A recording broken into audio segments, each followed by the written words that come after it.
Are you not sure what decision to make? Well, I'm going to show you how to dowse with a pendulum to get the right answer. My name is Sophia Le Page. I'm so excited. Let's go for it. So the first step is to cleanse and activate your pendulum. Now, I've already created a video about cleansing and working with crystals, so that's going to be popping up right about now, and you can watch that now or you can come back to that after the video. Okay, so the second step is to find out your yes and your no. So I'll just show it to you. So I'll say to the pendulum, the way that you can either say, show me a yes, right? See, there's my yes, and show me a no. Okay, so I know that my yes is going side to side and my no is going front to back. Yours might be different, so just make sure you find out. If you're not sure, you can ask things like, am I 25 years old? See, there's my no. Am I 41 years old? Yeah, there's my yes. So once you know your yes and your no, then you need to ask your pendulum yes or no questions. So this is really important. So make sure the questions are really clear.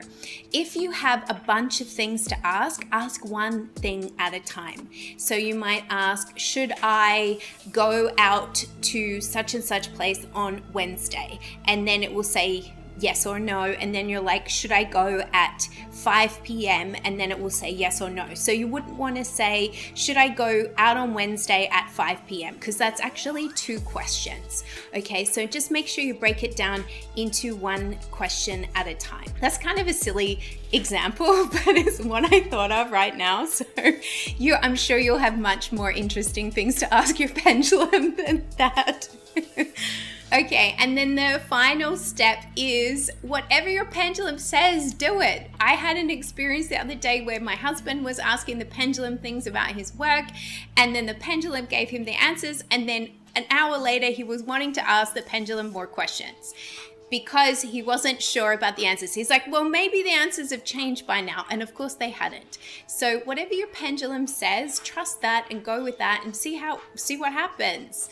So this is how you can get accurate answers with your pendulum. This is how you can help yourself to make those challenging decisions. If you're tossing up between one thing and another and you're not sure which direction to go, then the pendulum can be really, really helpful for that. If you would like to learn more about embodying your inner priestess and your feminine magic, then click on the video that I've selected for you to watch next. Or you can head over to my website, sign up for my mailing list, and you will get access to personal yummy love notes from me.